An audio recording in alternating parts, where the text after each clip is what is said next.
that was unlocked during May's Q&A's Super Chat sweepstakes. So once again, want to go ahead and take this opportunity to thank everybody who tuned in, who supported the channel, who helped make that Super Chat goal possible. And if you have a request for a top 5 list that you would like to see me do right here on OAW Entertainment, become a patron at patreon.com/OAW and select the top 5 tier for just $15. Not only do you get to request a subject for a top 5 list, you also get access to all Patreon exclusive content. You get access to the OAW Vault, which is the first 2 seasons of Otaku Assemble Weekly, the original anime and manga web series, and you get an invite to join in the monthly Q&A right here on YouTube. Now, with that being said, this is my list of my top 5 favorite novels of all time. Let's get into it. Are you not entertained?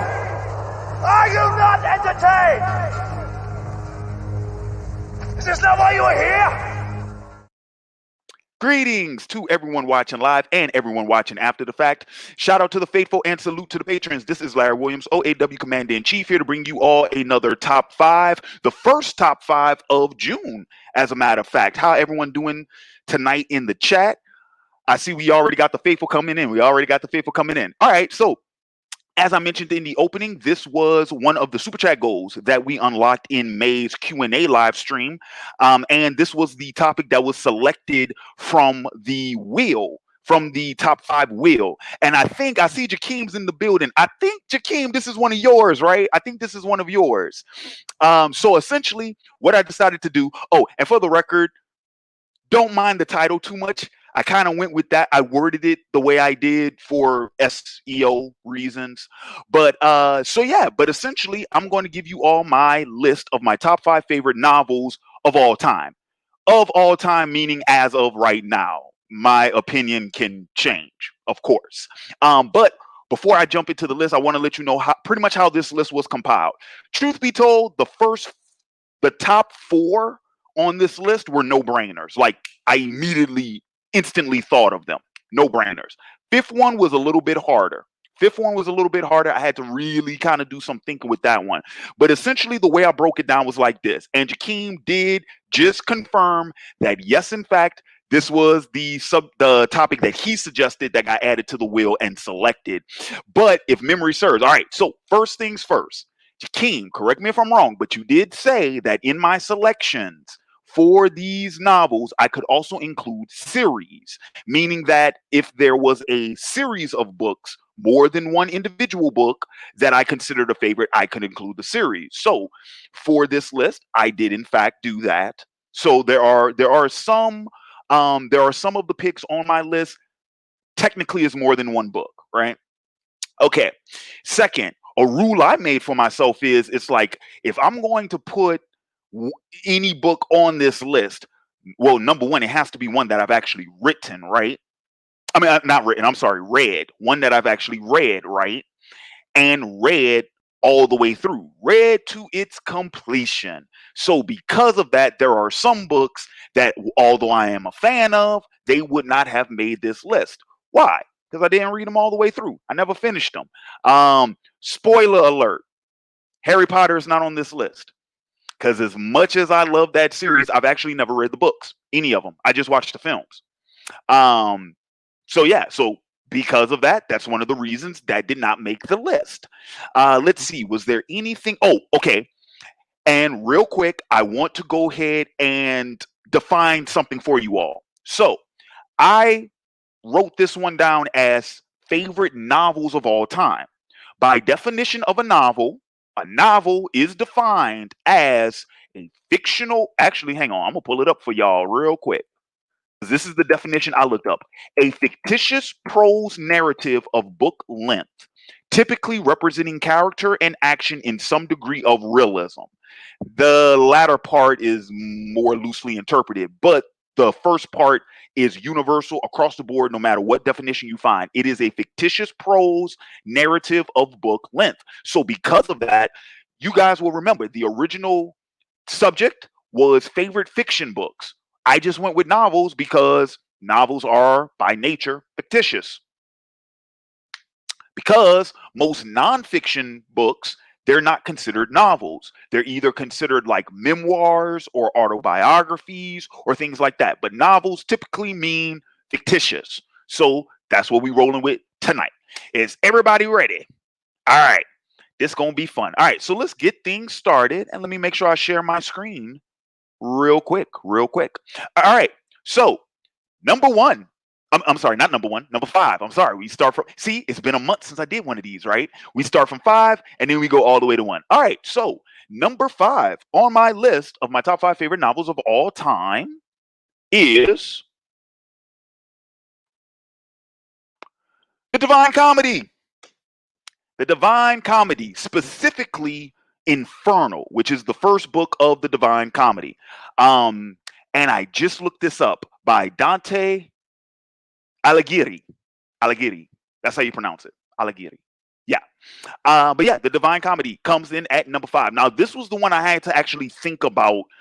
I had to really think about like, okay, like what's going to be my number five, right? I chose Dante's Inferno essentially just because. So I've read through the entire Divine Comedy. Haven't read it since college, but I've read through the entire Divine Comedy, which for the record, three books. The first one is Infernal, the second one is Purgatory, and the third one is Paradise. So I've read through all of them, right? But Infernal is the one I kept going back to, right? It's the one I kept going back to. It's the one I've done the most research on for various reasons. Keep in mind, I'm a writer, people. I'm a writer and I write a lot in the supernatural. I enjoy writing things that deal with, um, I guess you could say, Christian mythology, or yeah, Christian mythology essentially, and allegory and things of that nature. So yeah, I've studied Dante's Inferno a lot. Um, it is fascinating. It is fascinating, and the truth of the matter is, of the three, Inferno is the one that's the most interesting. Hell is interesting. That's you. There's just no qualm about it. Um, what Dante comes up with, um, for Inferno, just some of the concepts. I really enjoy the dialogue that him and Virgil have as they're traveling. Throughout the gates, well, the circles of hell, and rings, whichever translation you wants to use, right? The rings of hell and whatnot. But yeah, it's fascinating. It's fascinating, and I love Virgil's like introductions, because of course Virgil is the one that introduces each circle to Dante, because Virgil is his guide, right? And so Virgil, like usually when they reach a circle, Virgil will give you like the narration, kind of fill you in on like what this circle is, what it's named, who's here, what's happening to them, things like that. Like he's describing it to us, right? But then he also sort of delivers sort of like a commentary on top of it, right? Because there are like souls that they encounter that they recognize while they're traveling through some of the circles. And so he'll mention, almost like anecdotal, oh, that's, Pope so and so, and that's this person, and that's this person. And they're in this circle because they committed this sin by doing this. So yeah, I just always appreciated that. I always thought it was a fascinating work. And of course, we have Dante to thank for the popular conception of hell. Most people forget that. Especially in like Western civilization, our popular conception of hell is not actually in the Bible. It comes from the Divine Comedy. That's where it actually comes from. In terms of like iconography, that's what I'm talking about. In terms of iconography, it comes from the Divine Comedy. Yeah. So you have Dante to thank for hell. You're welcome. So yeah, so that's mainly why it's number five on my list. Yeah. All right. Let us proceed. So number four on my list of my top five favorite novels of all time. Let me switch over to the picture first. Boom. Yeah. Number four, Beowulf. Beowulf. One of the well, so number one, it is one of the most important. Um, yeah, one of the most important works in the English language, but it is also one of the oldest recorded stories in the English language. Beowulf is it's one of the oldest Old English poems passed on verbally for many a years before it was ever finally written down. So there are some different iterations of it, but for the most part, like the meat and potatoes of the story is the same. Um, and every record we have of it since its initial writing more or less falls like everyone kind of agrees with the meat and potatoes, the real big parts. um but yeah, it's one of the most classic historical works of the English language. um okay, so why is it one of my favorites? I'm gonna tell you, because Beowulf's a badass. Simple, plain, done. Beowulf is a badass. Um, so for those of y'all who have yet to read the tale or seen the movie, which I do recommend for record, just let the record reflect. I do recommend the film, but I will get back to that in a moment. So hold off on that real quick. Okay, but the story.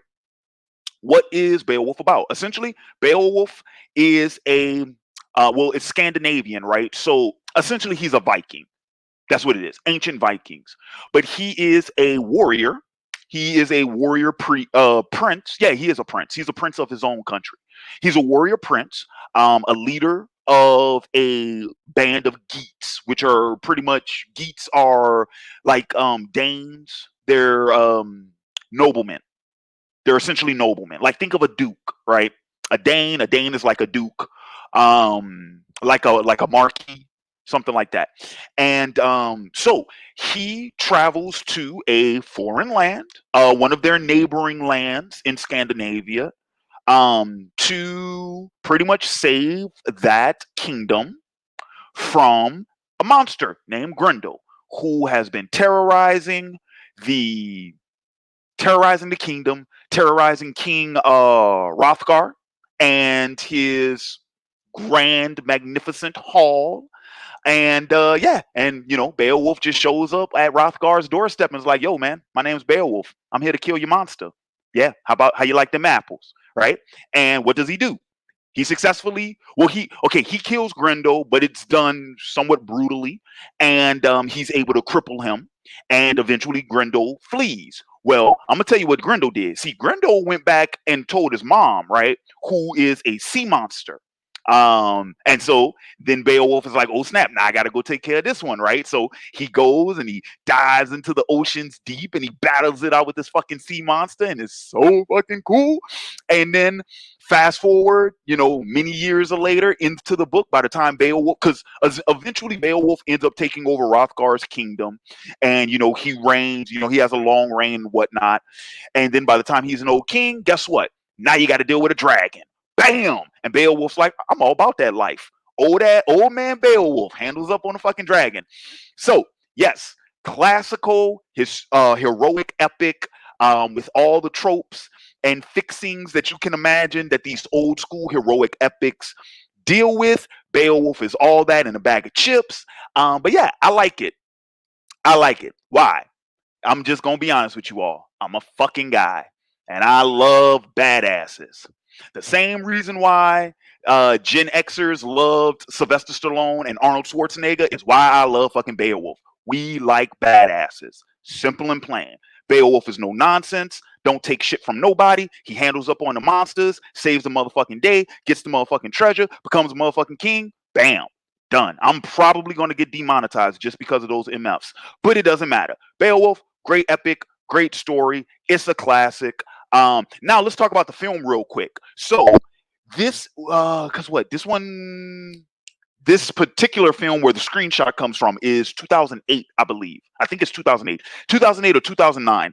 And this is the film by Robert Zemeckis, with the screenplay written by Neil Gaiman. It's Neil Gaiman's pretty much like his interpretation of Beowulf.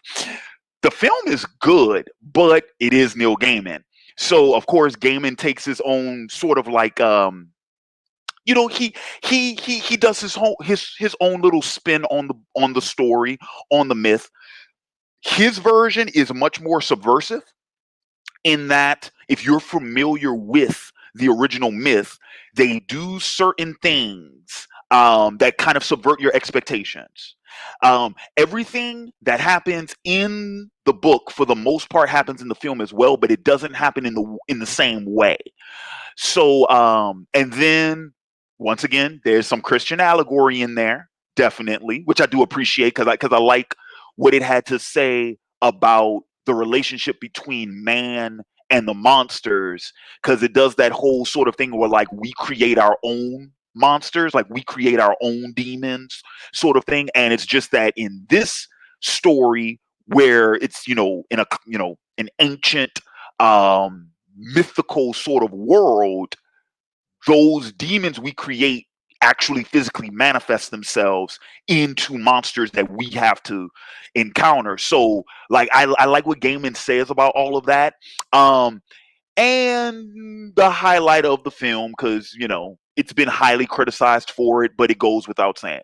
Highlight of the film is the antagonist of the film, which I'm not going to give away who it is, and I'm not going to tell you what they do with that character, but it's that one thing that defines it for Gaiman. Like that's his version. It's that character, and what he does with that character is like, yeah, that's his version. So, but it's still a good movie. I highly recommend it. It's one of my favorites. I don't give a damn what people say about it. It's great. All right. So that's why, all in all, Beowulf, the original story, is number 4 on my list. Who's ready for number 3? Y'all not ready for number 3. Y'all not about that life. All right. So yeah, let's go ahead to number 3. Number 3 on my top 5 favorite novels of all time is The Tragedy of Macbeth by William Shakespeare. My favorite Shakespearean tale. This one was a no-brainer. For the record, we are now in the no-brainer territory with these stories, because like I said, my top 4 were no-brainers. But yeah, the tragedy of Macbeth. Like I said, Macbeth, that's my favorite Shakespearean tale. It is the story of the Scottish Dane, Macbeth, who essentially, as depicted here in this famous painting, he encounters 3 witch sisters who give him a prophecy that is, well, for those of you all who know anything about classical tragedies and how the classical tragedies play out, usually, and funny enough, going back to it goes, I mean, we're talking as far back as like Greek, right? Because the Greeks are the ones who kind of like popularized the the tragedy, right? Like they're the ones that kind of made it famous, right? That made it popular. And usually how those tragedies play out, just like in Macbeth, it's the prophecy that the protagonist is given at the start of the story that is also responsible for his downfall, for his demise, right? So the way classical tragedy works is the character is given a prophecy of some sort, right? Whether it's a warning or whether it's a like a fortune. You know what I'm saying? Like, oh, you'll be victorious in this battle, or you'll come into this great, treasure hoard or something. It could be good or bad. It could be good or bad, right? And what'll happen is the the protagonist, now knowing that information, will proceed throughout the events of the story, trying to either bring about said outcome or to deter said outcome. And it's usually the actions that they take throughout that story that will guarantee or not guarantee said outcome. One of so like I said, there are many classic examples. Oedipus Rex is a classic example of this. Macbeth is a classic example of this. A more contemporary example that I love all the time, and I've talked about it multiple times on camera, but just to reiterate right here, for anybody who has any fans of The Godfather is a great contemporary tragedy because Michael Corleone is very much a tragic character because he spends, especially the second film, but from the pretty much from the time he decides to get into the family business halfway through the first film until the final scene of the third film, he is trying to hold his family together. He's trying to step in for his father and be that patriarch for the Corleone family. But it's the things he does in the course of those three films that tear the family apart. So despite his best efforts, he couldn't do it. He only guaranteed its demise. That's why I said he's such a great tragic character. And Macbeth is the same way. Getting back to Macbeth, what happens in Macbeth is Macbeth comes across three witch sisters who pretty much tells him this very vague and ambiguous, because it's always vague and ambiguous, right? It's always vague and ambiguous. Um, Prophecy, right? That he interprets a certain way and essentially uses said prophecy to assume the throne of Scotland. Is what he does. He um assassinates the king with the help of his wife too, because let's not forget Lady Macbeth. Because yeah, that broad is a head case, right? But he conspires with his wife, and essentially they assassinate the king. They take over, and then either ostracize or try to assassinate some of the companions that Macbeth had once he has assumed power. He also goes after the king's sons, and essentially it's like, okay, I I conspire to assume power. Now I need to conspire to maintain power. And it's all of those things that he does that freaking guarantee his doom. Not to give too much of a spoiler away, but the thing I love most about Macbeth, because it's the comeuppance. The individual that is eventually responsible for Macbeth's downfall is the one person Macbeth did not have to worry about. He allowed his wife's ear, number one, laying his wife in his ear now, right? Number one, but his own paranoia and his own fucking greed make a threat into someone who was not a threat. And it's his actions that created that threat. And it's like, dude, but it's really good. It's really good. Really good fucking dialogue, really good monologues, especially with Macbeth and Lady Macbeth. Like their dialogue with each other is really good, but when they are monologuing individually, because remember, it's written as a play. So when they have their monologue, um, their solo monologues. That's what a monologue is, solo, right? It's really good. It's some really, really good work.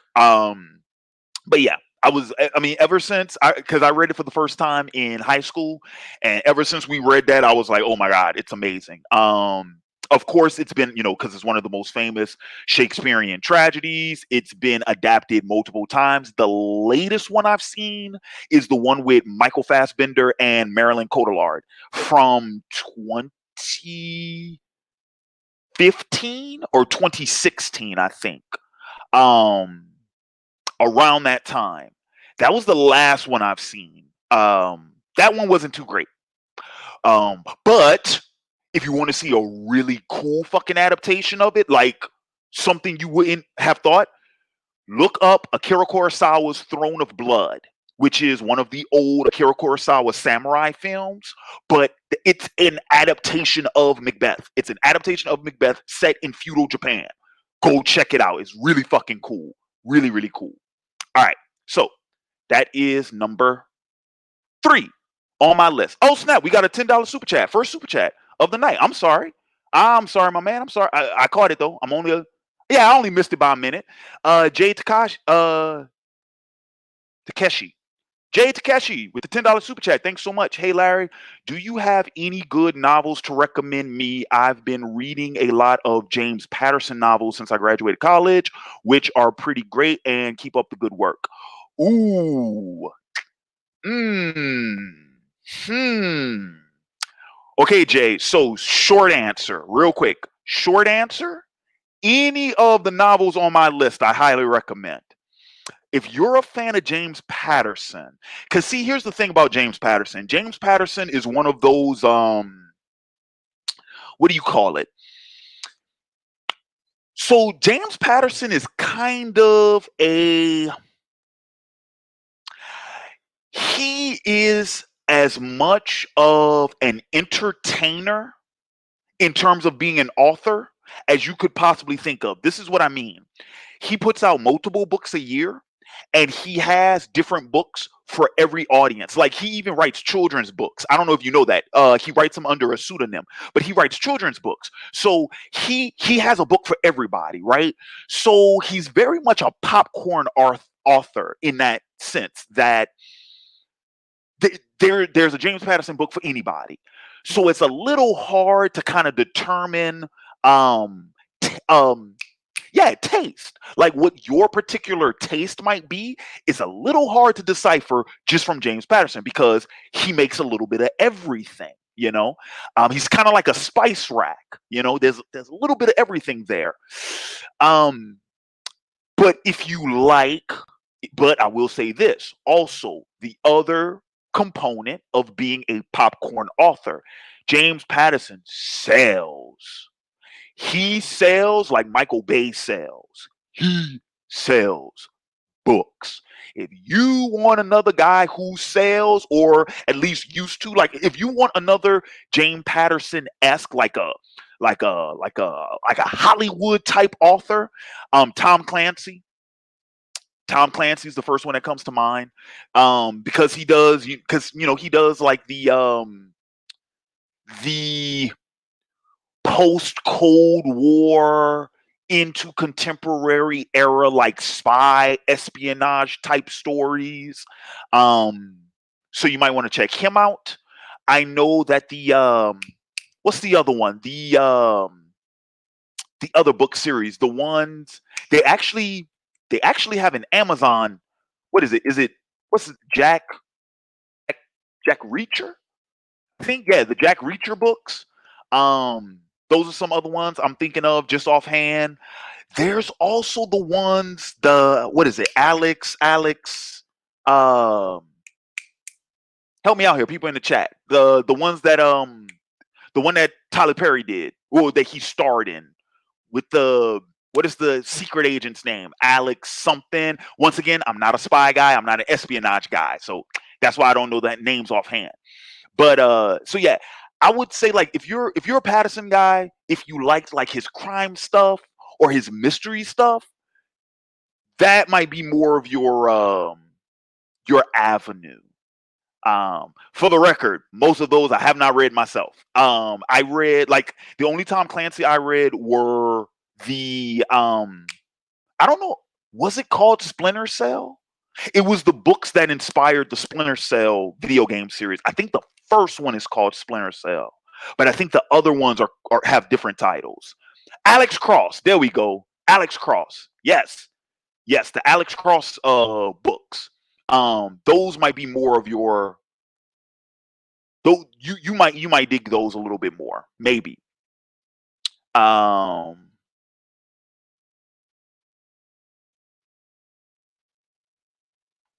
and that's not true, Dijon. Because in the Godfather books, Michael he does die alone. He's I mean, he's pretty much ostracized. Okay, let me not say ostracized, but he's in isolation. He notice. Remember, um, Vito died with his grandson. Vito was with family. Michael wasn't with family in the books, so that's not entirely true. And that's what because okay, going back to DeJean's comment, he says nothing really tragic happened to Michael. I think that is tragic. I think that is tragic. I think that is tragic. He loses. I mean, you know, yeah, that is tragic. Oh, and then consider this too. Not only do you have to take in consideration the family that he loses, through disassociation, also consider everyone else he's outlived. That's a tragic thing too. You got to think about it like that. Um, well, but you know what? Since Dijon brought up Godfather, I would recommend. The movie is better, but I would still recommend The Godfather. I would still recommend The Godfather.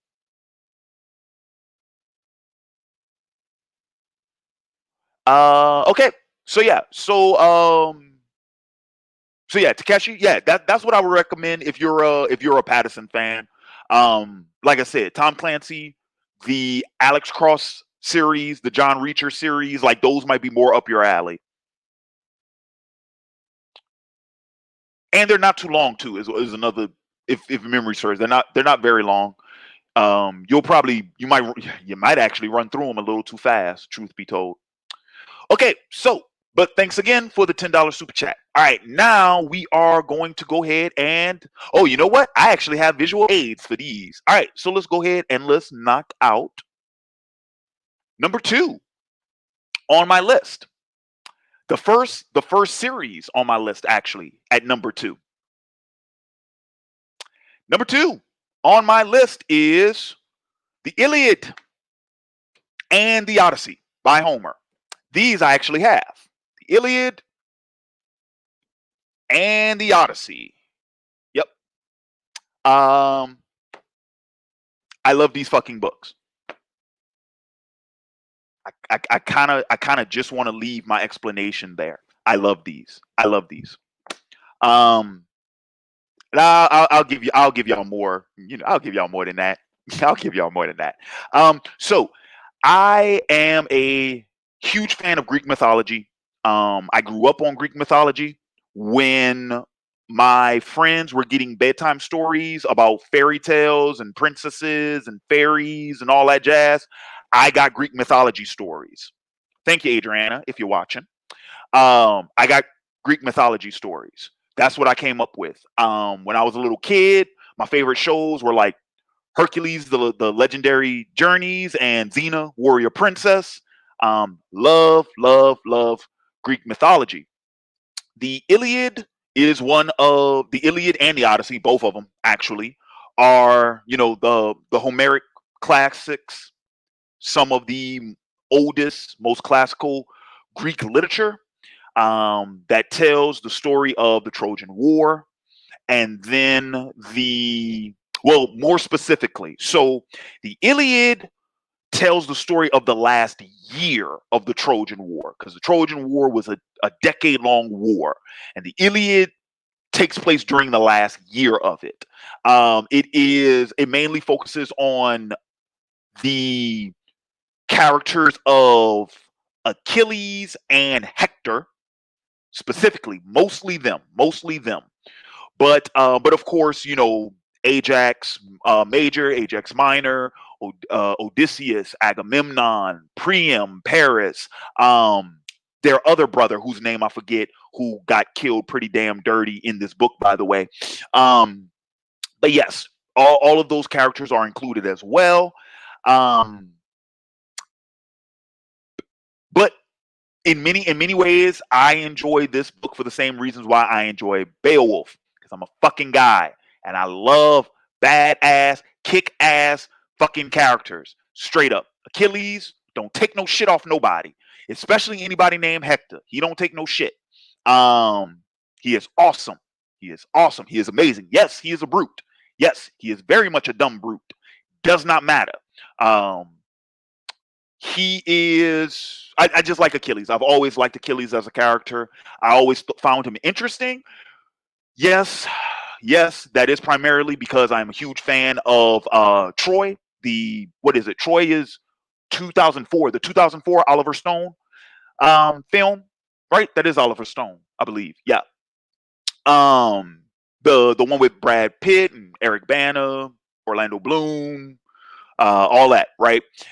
Love that film. Love that film. I love Achilles' depiction in that film. I love Pitt's portrayal of the character in that film. Like I love the way he's written, the performance, all that jazz, right?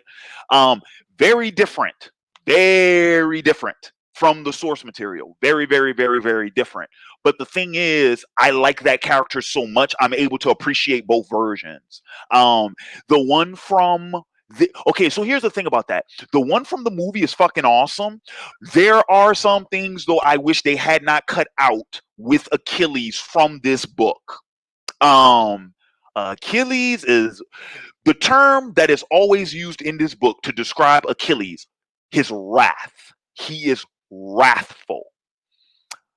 We only get to see that a little bit in that movie. I don't think they go as far as they could have gone with his character had they been more faithful to the book. But the other thing that I really appreciate the film Troy for is the fact that they cut out all of the goddamn gods. You want to know why? Because the gods cheat. They cheat. They cheat all throughout this book. They cheat their asses off. And it's not fair. They don't play fair. It's war. And they're like, no, my side's going to win. Yours be damned. I'm gonna do whatever. The gods cheat so much in this story. They interfere so much. It kind of ticks me off. It kind of ticks me off that they're uh uh especially Hera. Ooh, Hera gets on my ever loving fucking nerves in that book, boy. Ooh, ooh. Apollo too. Apollo kind of pisses me off, and him and Poseidon, both of them kind of tick me off. Yeah, right. Misty got it right. Misty 306 got it right. Zeus is not, one of the few stories. Zeus is actually not an asshole. It's everyone else. Yeah, Hera, Poseidon, Apollo. The only one I can actually get down with in this book is Athena. Athena's the only one I can actually get down with. But the rest of them, ooh, they so petty. So petty. Ooh, so petty. Okay, so real quick, because like I said, Jakeem said I can talk about a series. Whether or not you believe in what is it, the Homeric, what is it, the Homeric question, right? Which is, did Homer in fact write both books? Whether you believe that or not, to each his own.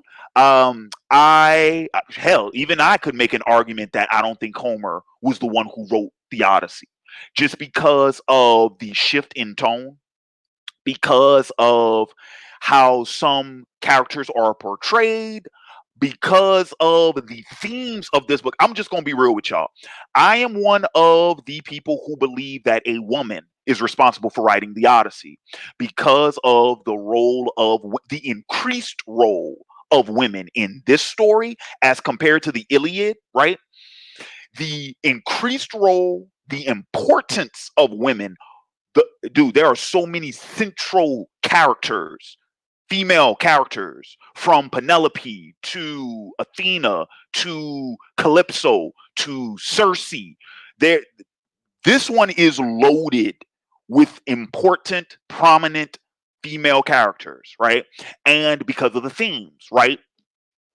The Iliad, the main theme of the Iliad is um honor and glory. Okay, that's the two things, the main themes of this one. This one, the main theme of this one is hospitality, because that's really what this one gets down to. Um, Actually, man, ooh, I hope Professor Kinsella is not watching this. It is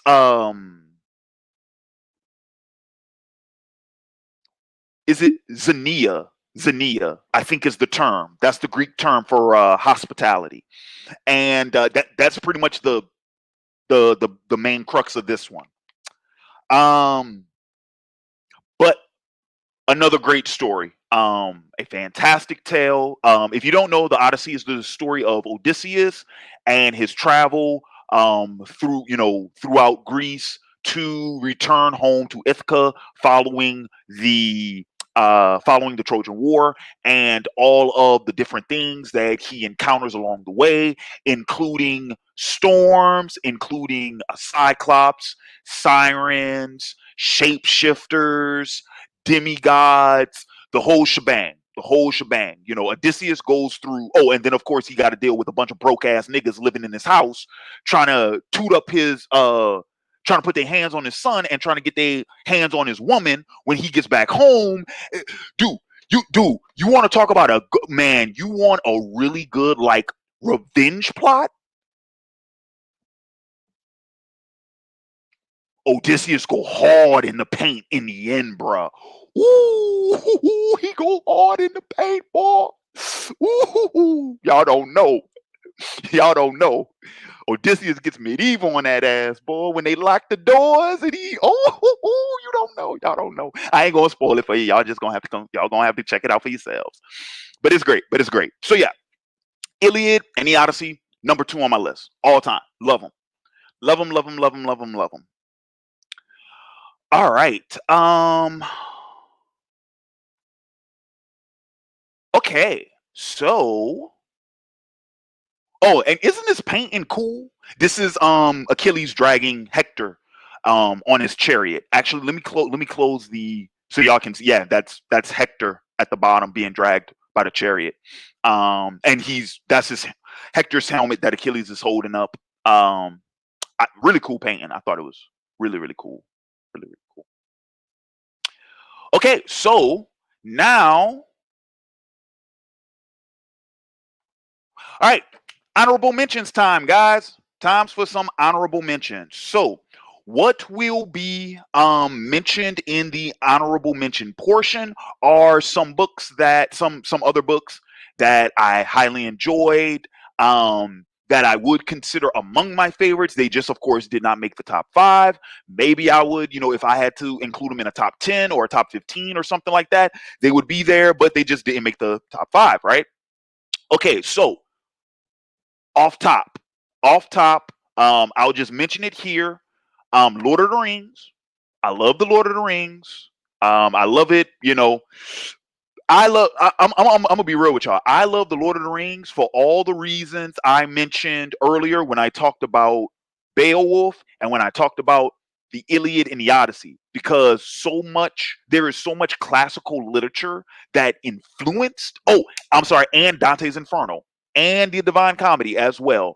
Because matter of fact, the thumbnail I used for this video, which is the Gandalf's battle with the Balrog, I found that picture because I was reading an article about the Divine Comedy, and it mentioned all of the literary works that were influenced by the Divine Comedy, and that picture was there, talking about the Lord of the Rings. So Lord of the Rings would be on my honorable mention. Another reason why I mentioned it in the honorable mention, I actually have not read all of the well, okay, I haven't read all of, I guess you could say, like Tolkien's works.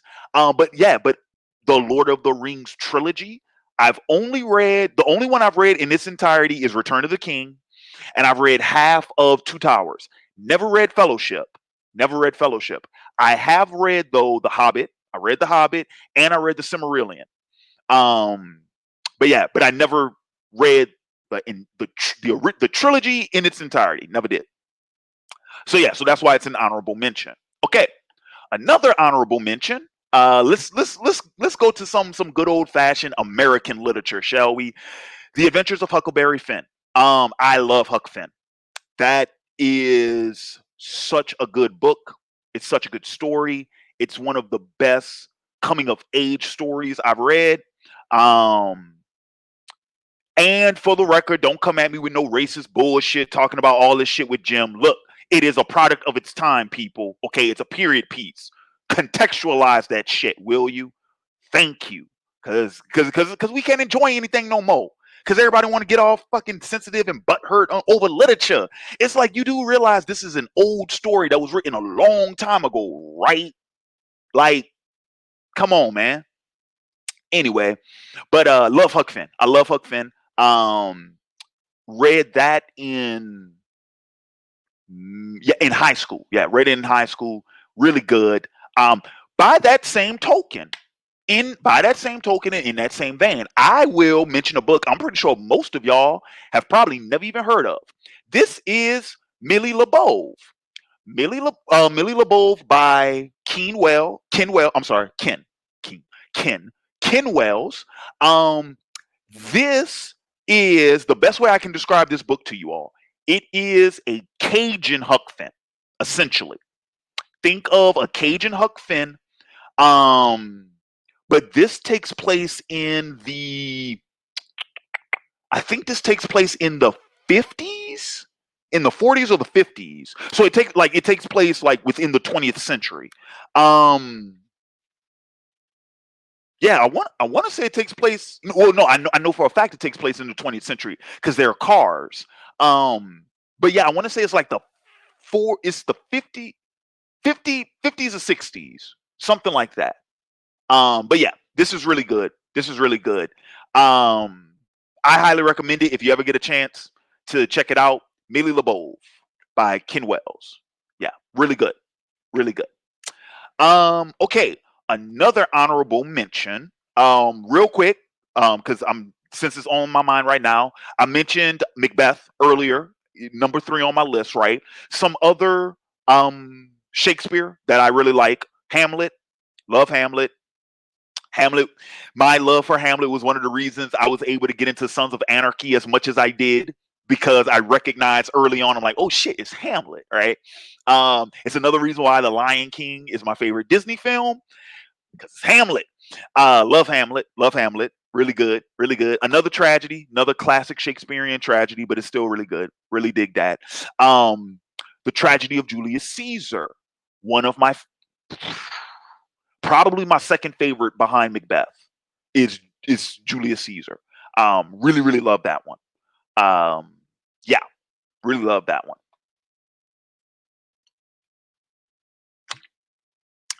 Yeah. All right. Another honorable mention. I do not have the first one with me. I do have the second. So another honorable mention is Akata Witch by Inedi Okorafor. Inedi Okorafor. Um, Yeah, Akata Witch. That's the first book in her Akata series. That was a really good read. I read that back in 2016. Really good read. It is yeah, it's an African fantasy story. Um, about essentially it's about a little girl who discovers that she has like supernatural abilities, and then she leaves her home to pretty much go to a school to learn um, to learn how to use her powers essentially, and then and then later in the story they come across like sort of like a dark wizard, someone who has abilities similar to them who uses them for nefarious reasons, and they have to encounter him. It's really good. It's really good. Um, but yeah, Akata Witch is the first one in that series. I have Akata Warrior, which is the sequel. I have yet to actually read this. This has been on my to-do list for some time now. But and actually, well, let me flip. So that's the first one. This is the first one, Akata Witch, and then this is Akata Warrior. Really good. Well, Akata Witch is really good. I'm almost positive this is going to be just as good, if not better. Really good stuff. Really good stuff. All right. I think um I think we are ready for number one. And again, I'm pretty sure that especially if you guys have been following my channel for a while, or because I've mentioned it before, I've mentioned it multiple times on camera. You guys know what my number one is.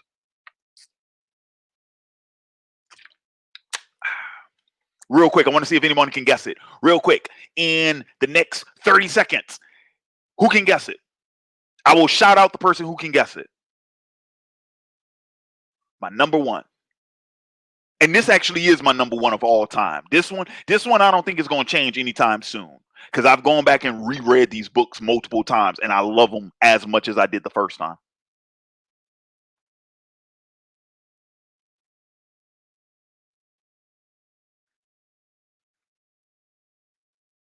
Yeah, and I agree with Misty. Yeah, because the kind of witch, it's more than, yeah. It's not African Harry Potter. It's actually it's it's more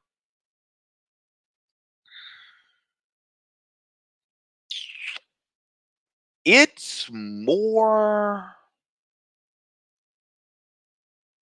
Actually, I'm trying to think what I could compare it to, but no, it's not African Harry Potter. Oh man, no one's going to get it. No one's going to get it. I don't think anyone's going to get it. No one's going. Yeah, okay. No, no, no, no, no. Nah, no one's going to get it. All right, cool. No problem. No problem. No problem. Valiant effort. Oh, Misty got it. Misty got it. Misty got it. Misty 306 got it. Yep. Number one on my list for my number one all time favorite novel is The Earthsea Cycle by Ursula K. Le Guin. Um, so now, if you want to make a Harry Potter comparison, this would be one to make a Harry Potter comparison with, because Earthsea did a school for wizards like 40 years before Harry Potter. Um, so yeah, a Wizard of Earthsea, and actually, I tell you what, I'm gonna go ahead and I'm gonna zoom in for this one because we have visual aids. So excuse the lack of a dust jacket, but yeah, a Wizard of Earthsea. This is the first book in the Earthsea series by Ursula K. Le Guin, or the Earthsea Cycle.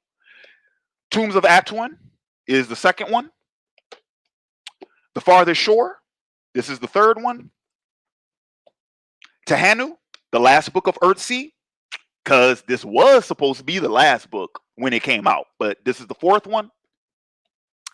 Tales from Earthsea. This is the fifth one in the series, and it's actually the first. This is the first one I've ever read. I started with this one, and then I had to end up working my way back. And then last but not least, The Other Wind, which is this is the final book of Earthsea. And I'll go into a little bit more description with all of these. But yeah, I have each one, and then of course, if you are a maniac like I am, and you have all six of them already, and they're individual, you go ahead and you buy the complete Earthsea collection, the 50th anniversary collection that was released a couple of years ago, and the little illustration I had up on screen, that's pretty much where it comes from. Yep. So if you're nuts like me, but nah, but I had to get the collection, and I'll get into some detail about why that was. I'll try my best to get through it, man. Um, I'll get into more detail with that. Um, yeah. So let me let me get back with the run through. Okay, so what is it about?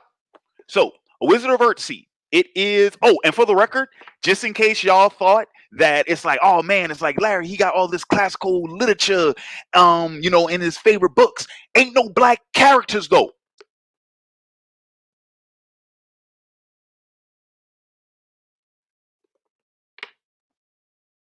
What that look like right there? What that look like? What that look like? Ged is described as having bronze skin and curly hair. What that sound like?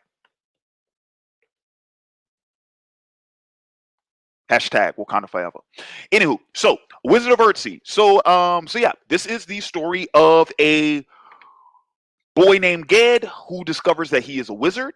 He is sent to the Isle of Roke, which is the where the wizarding school of Earthsea is located.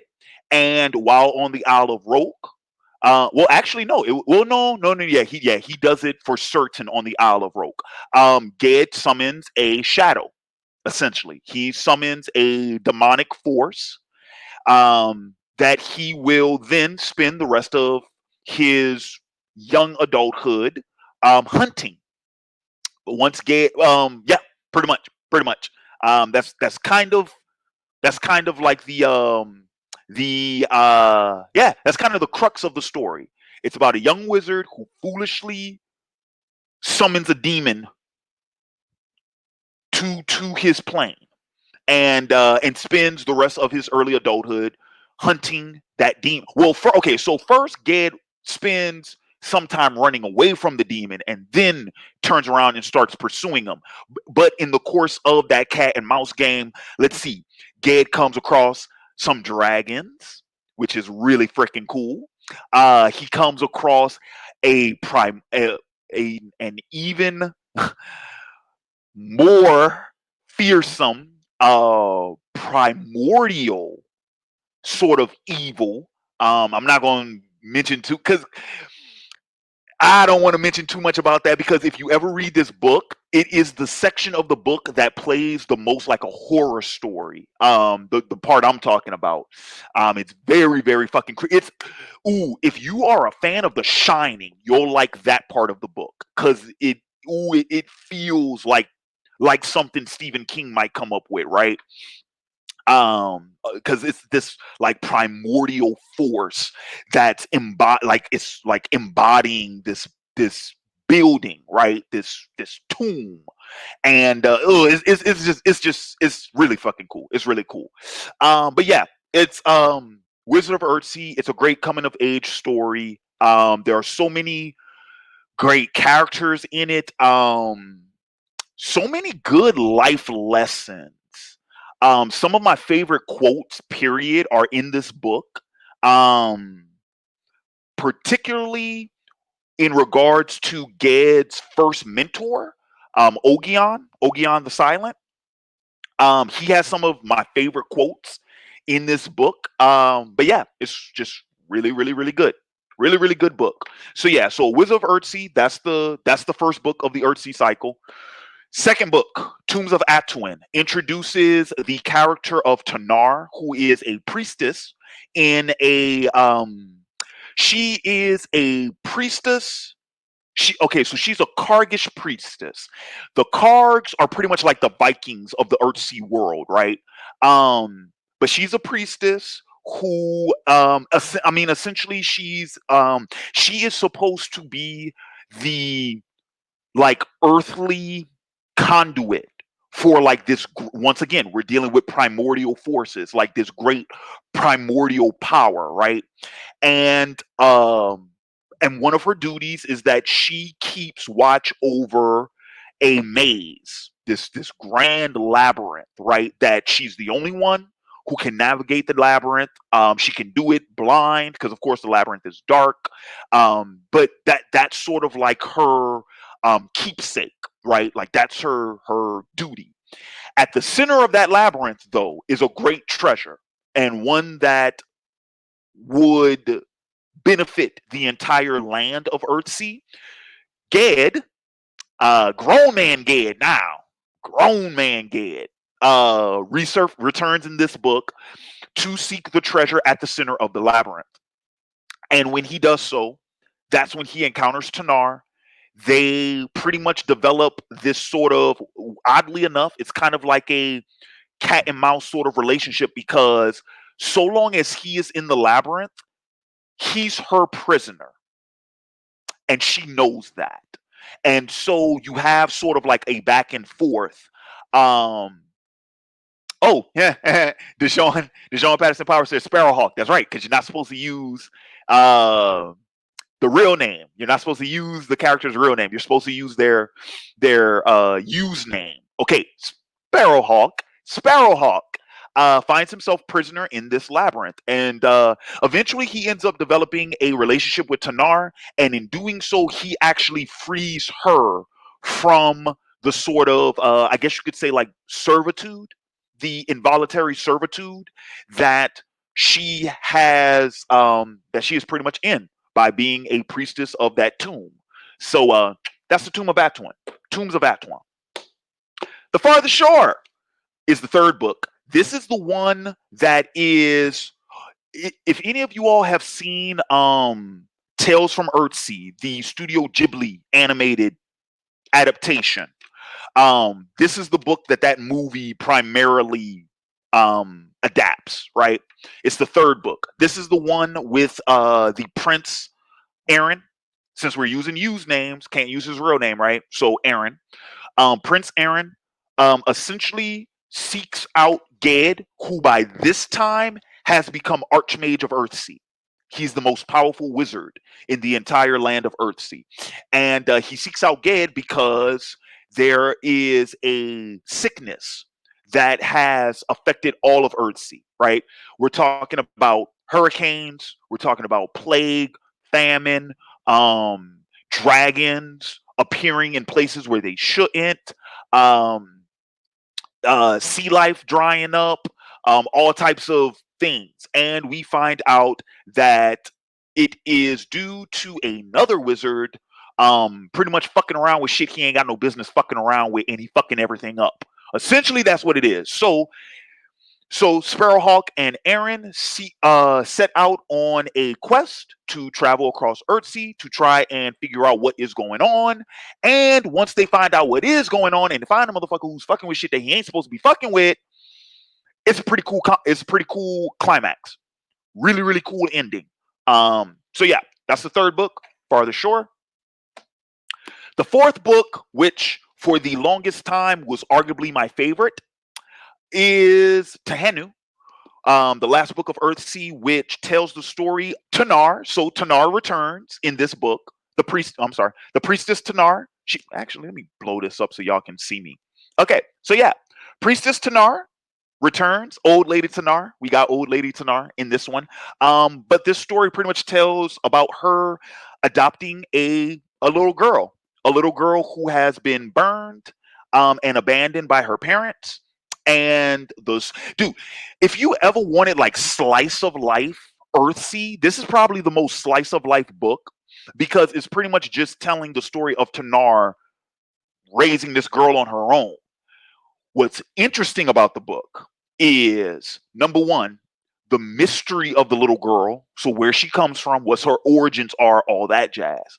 And then second, the danger that could return to the little girl and by extension to Nar herself. So it's not just sunshine and rainbows. Oh, this is a life in the day of a single mother, fantasy edition. No, there is some like real legitimate danger in this book.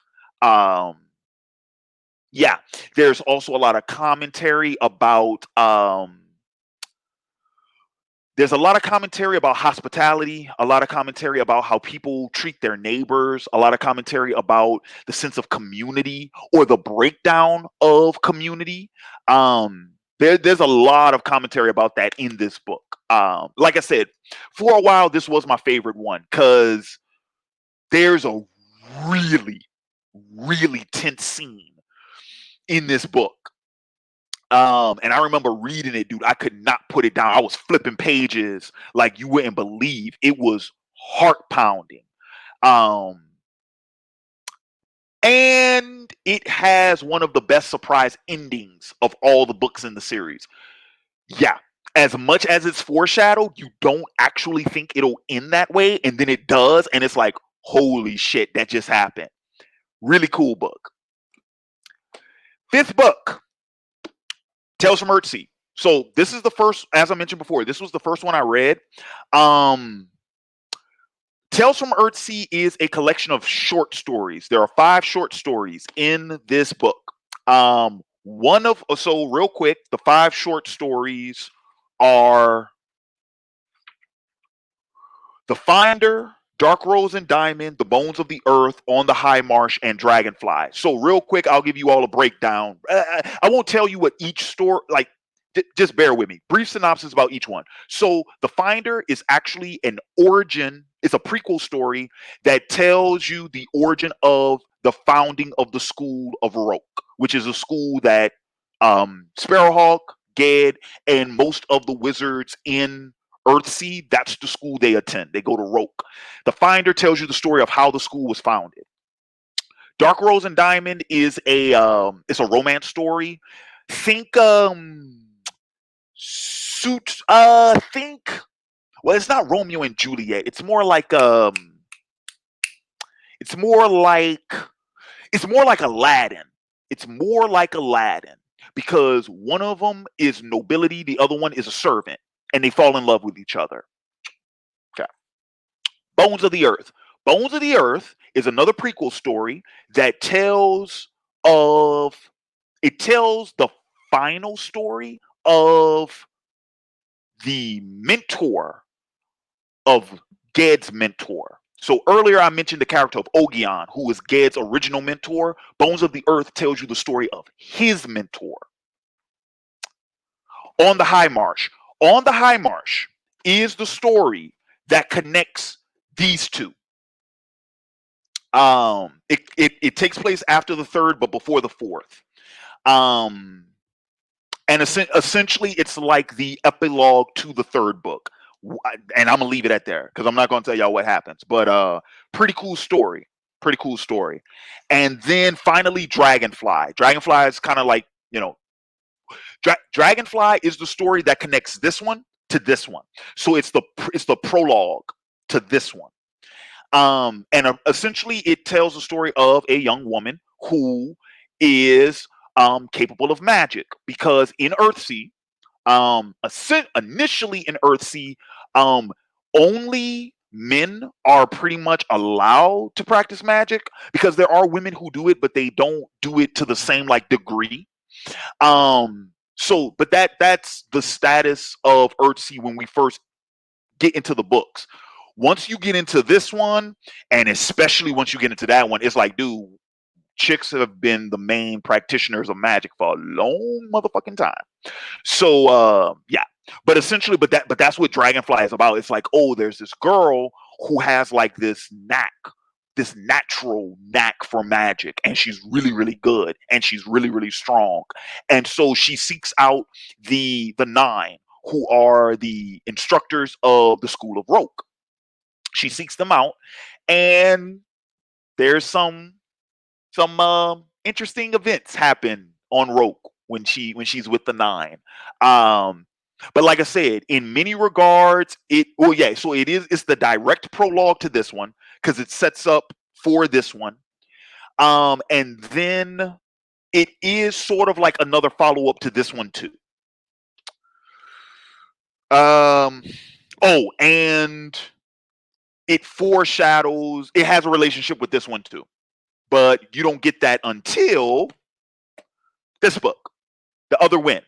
I'm gonna be real with y'all. I'm gonna tell y'all exactly what The Other Wind is. Y'all ready for this? It is the Avengers of the Earthsea cycle. I shit you not. That is what this book is. Every main character in each one of these books, because Ged Sparrowhawk, he's our main character throughout most of them, but every book introduces a new main character. Tombs of Atuin introduced Tanar. Farther Shore introduced Aaron. Tehenu introduced Tehenu, right? Tales from Earthsea introduced Dragonfly. In this one, all of them team up.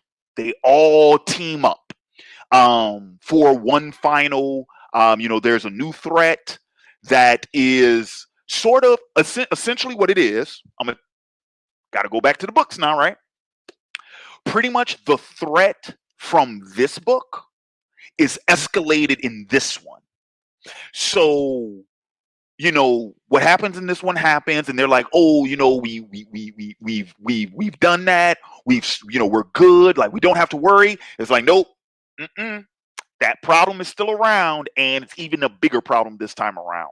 So, but that's essentially what it is. It's the Avengers of the Earthsea cycle. So it's really cool, really, really, really good. My only thing about this, man. Look, I don't know if it was just me or maybe it's just the way it looks. This sucker is short.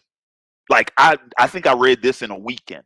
Yeah, I think I read this in like 2 days. Like by I checked it out on the first time I read it. I checked it out from a library. I got it on. No, I'm sorry. I got it on Thursday evening. I was done with it Saturday night. Yeah, it's pretty quick read. Pretty quick read. So, yeah, I just kind of spent like the last 20 minutes going through the Earthsea series. But like I said, it is my favorite series, all-time favorite series, for numerous reasons. So, Ursula K. Le Guin, The late great Ursula K. Le Guin, God rest her. She's my favorite author. Ever since I discovered her books, I think she's great. I think she's a magnificent talent that honestly and truly, I don't think we really knew what we had with her. Um, she's also, in addition to fantasy, she's also a great science fiction writer because she has a ton of science fiction work as well.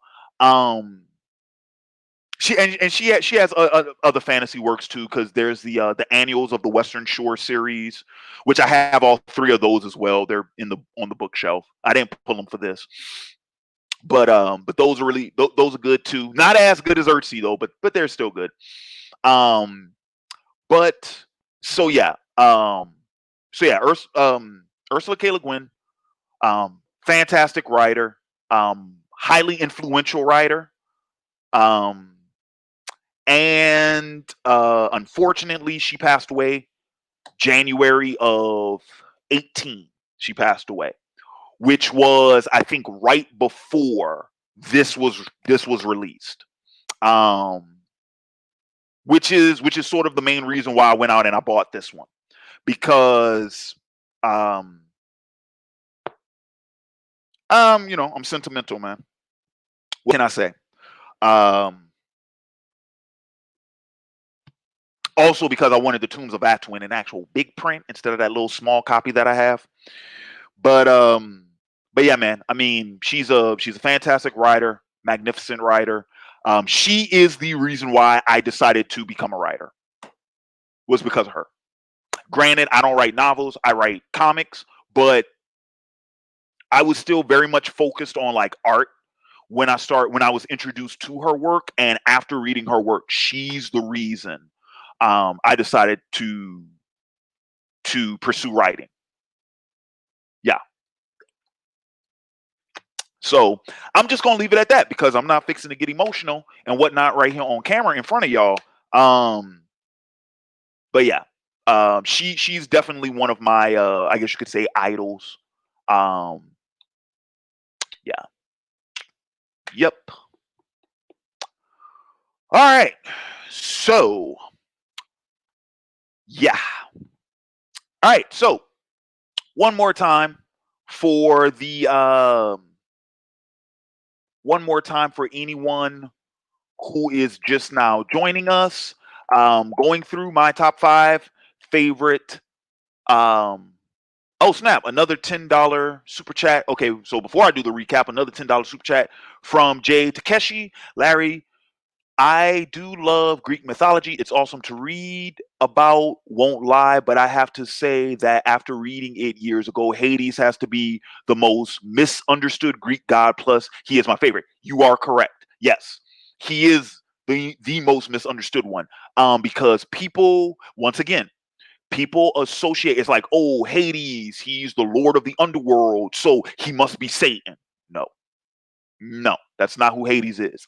And here's the other thing too. Oh, he rules. Oh, most people don't even know this. People think Hades is the god of death. Nope, that's a different god.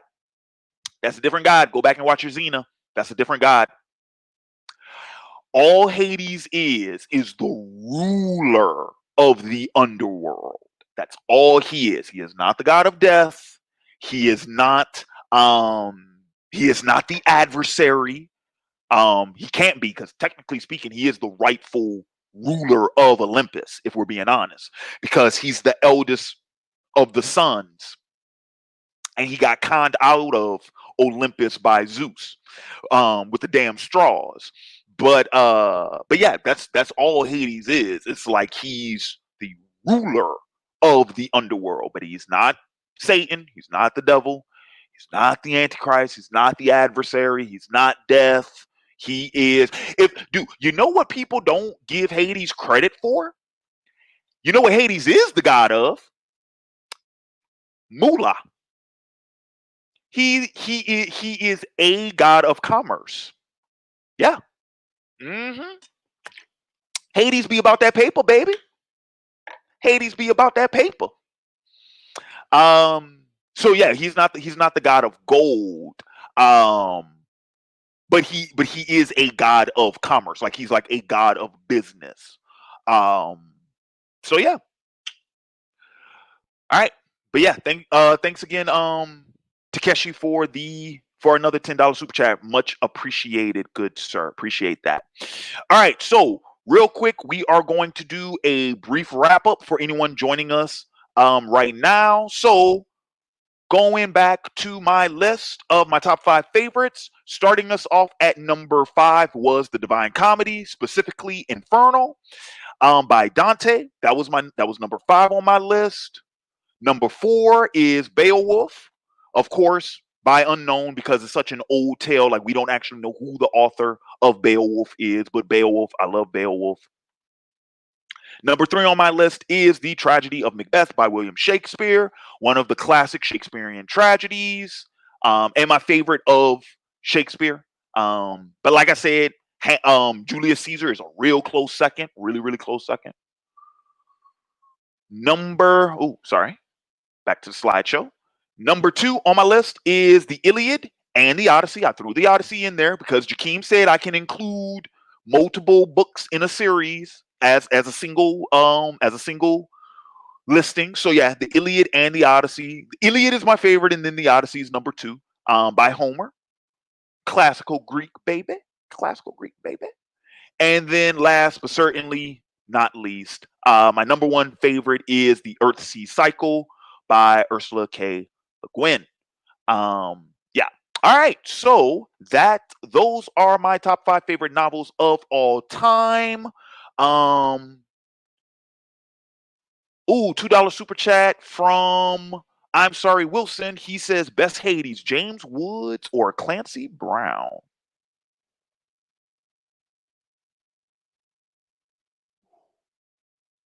Wait a minute. Hold on. When was Clancy Brown Hades? When was Clancy Brown Hades?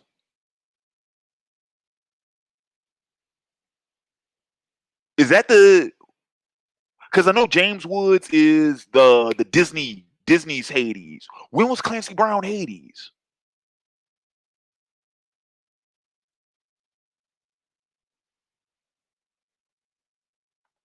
Actually, I'm about to look that up real quick.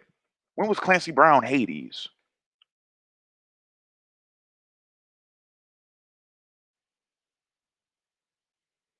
Oh, in God of War. Oh, okay. Okay. Hmm. Whoa.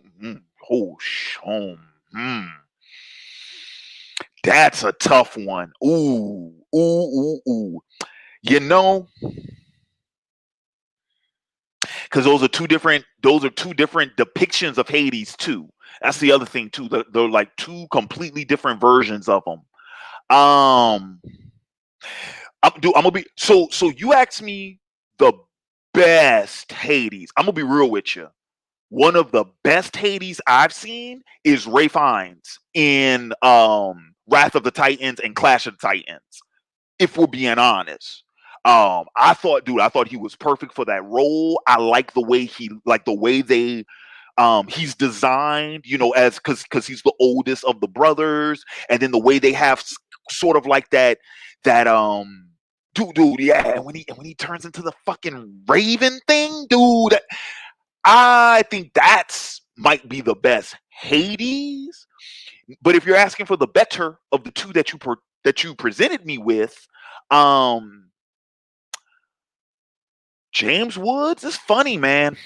He's comical. He's comedic. He's funny. He's hilarious. I'm gonna have to go with James Woods.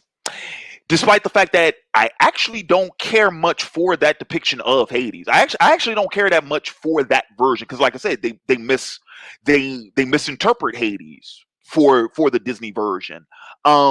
But that being said, James Woods also did a really good job in the role, and Hades is written very well in that role. I just don't like that version of him per se.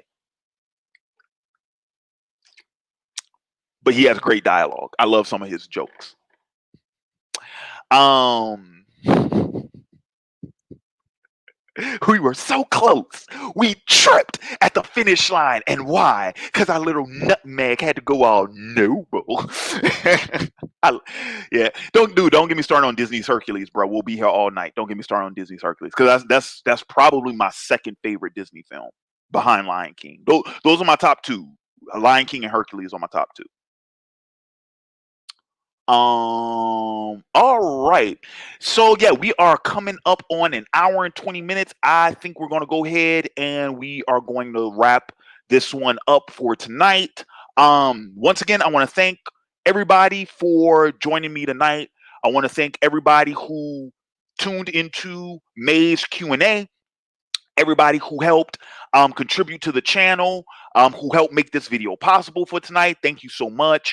Once I'll do another quick shout out to Jay Takeshi and to I'm Sorry Wilson for their super chat donations for tonight. Much appreciated. Thank you so much.